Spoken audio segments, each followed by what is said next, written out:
పరలోక భవనాన్ని ఈడ్చుకొచ్చి గదిలో మార్చి మళ్ళీ కట్టారో ఏమో. మాయజాలము తెలుసు, మంత్రకారడి తెలుసు, రెంటి కన్న ఇది ఇంకోటేమో.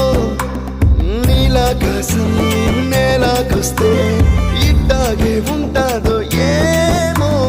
ఈ సంతోషం